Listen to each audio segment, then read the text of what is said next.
I'm explaining a film from 2024 titled On More Shot.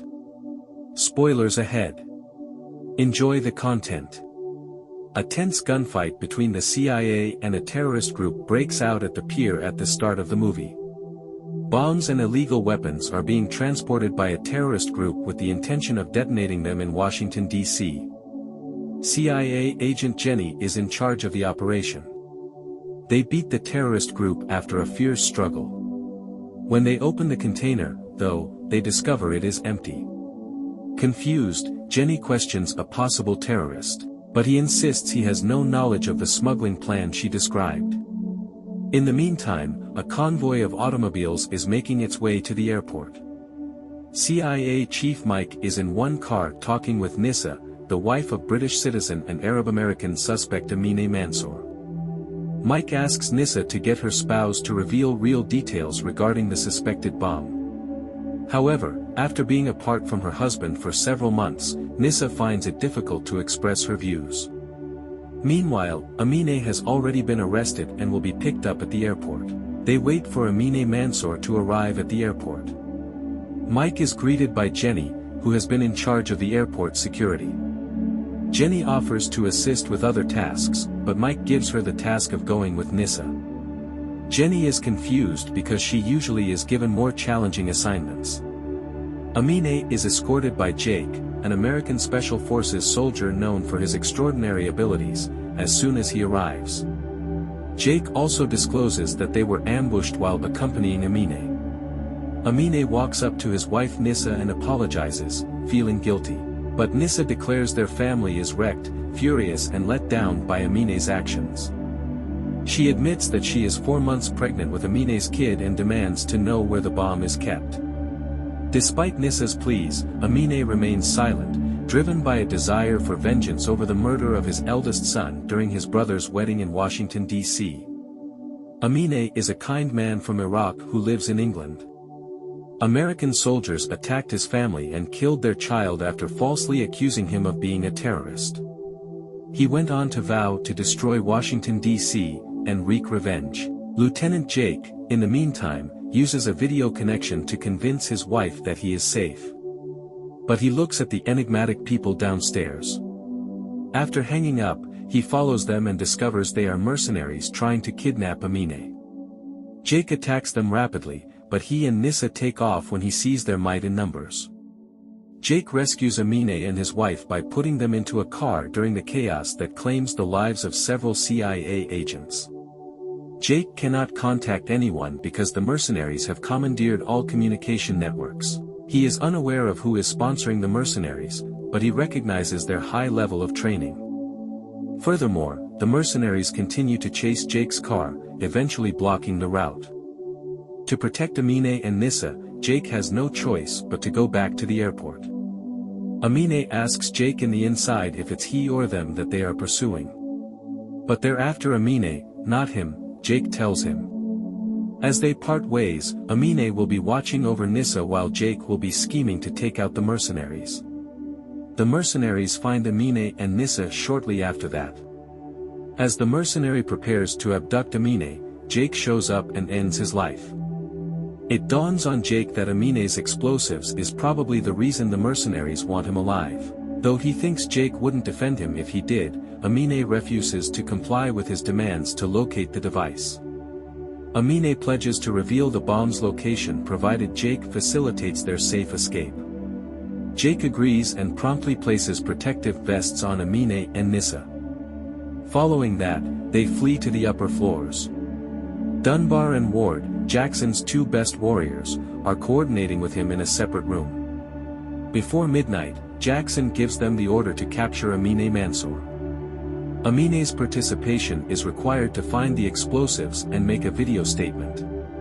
Shortly later, Jackson's thugs breach the CCTV and find Jake, who is bringing Amine and Nissa to the 5th floor. Jackson then orders Ward and Dunbar to apprehend them. Jake moves them to the 5th floor at the same time, knowing that CIA Chief Mike and his group are waiting on the 7th floor. Jake had to battle the mercenaries en route, as they had found them once more. Mike confronts Jake with the mercenaries' objectives when he manages to transport Amine and Nissa to the 7th level following a tough struggle. Even though Jake is unsure of anything, he assumes they wish to keep Amine alive. After that, Jake asks Amine to a discussion. By offering protection and legal immunity, Jake convinces Amine to divulge the location of the device. At this, Amine asks to be left alone to think things out.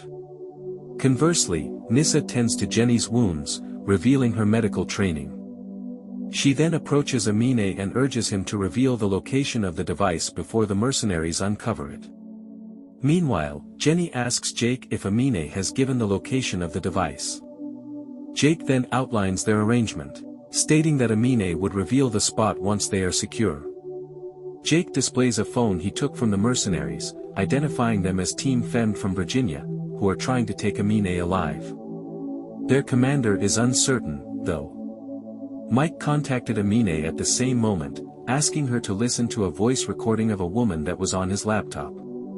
Amine paid close attention to what the woman was saying and realized that it was the same voice that had inspired him to attack Washington, D.C. Amine recognized Jenny's voice as well. Mike instantly lifted his revolver and demanded to know whether Jenny had planned everything after hearing that. Jenny rejected it, saying that voices like hers were common to people all around the world.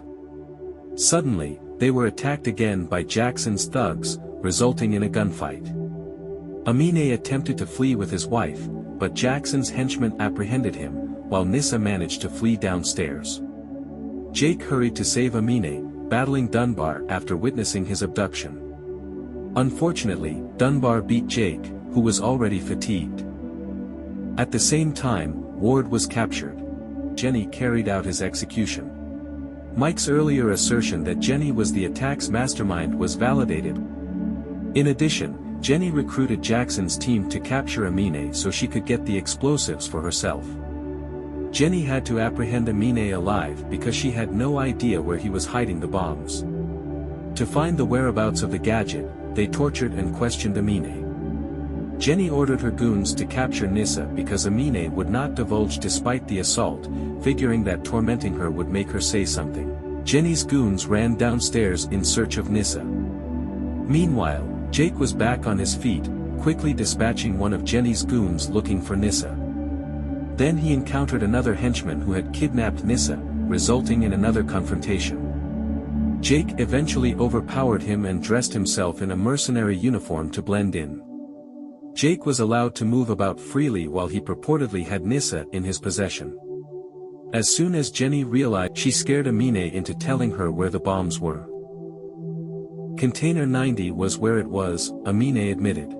So that Jackson could secure the device, Jenny then gave her goons instructions to inform him. After giving Amine a face wash, Jenny made him film a video threat for the US government in which she threatened to blow up the device. When Jenny threatened to kill Nissa, Amine initially opposed, but he eventually complied and read the letter as directed. The letter stated Amine demanded $500 million to spare the city and was seeking revenge in Washington, D.C. Jenny killed Amine soon after recording it and went to meet Jackson to fetch the device. She framed Amine to blackmail the government in order to obtain the money and the explosives. Jenny then ordered her men to kill Nissa and join her, unaware of Jake's presence. After taking out Jenny's goons, Jake ordered Nissa to hold off while he proceeded to capture Jenny and Jackson. At first, Jackson's goons thought Jake was wearing a disguise, but they engaged in combat when Dunbar found him on the train. Realizing Dunbar and his men were too powerful, Jake led them to a warehouse. Jake moved slowly around the warehouse, trying to get rid of everyone. Jake battled Dunbar in a last-round fight that he won after dispatching all of Jackson's goons. Jackson, meanwhile, was seen carrying the box with Amine's device to the runway. His plan was to get into the ambulance with the explosives and drive out of Washington, D.C. Jenny would wait on the plane, her assignment complete. At the same moment, Jake had arrived and was secretly following Jackson. He also knew the signal jammer had been disabled, so he promptly called his FBI boss for aid. Suddenly, one of Jackson's thugs approached, but Jake defeated him. Jake then went after Jackson's remaining goons. Jake engaged Jackson in a lethal duel after vanquishing them all. Jake beat every mercenary and henchman. Instead of killing Jackson, despite their might, Jake was able to arrest him and make sure he was in legal trouble. And Jenny gave herself up inside the plane. She did, however, caution that this was only the start because she and her group had a far larger plan in mind. Soon later, the FBI showed there and took Jenny into custody. Then, before the terrible threat video could go viral, Jake grabbed Jenny's phone and deleted it. Thanks for watching. If you enjoyed it, please like, share, comment, and subscribe. Hope to see you next time.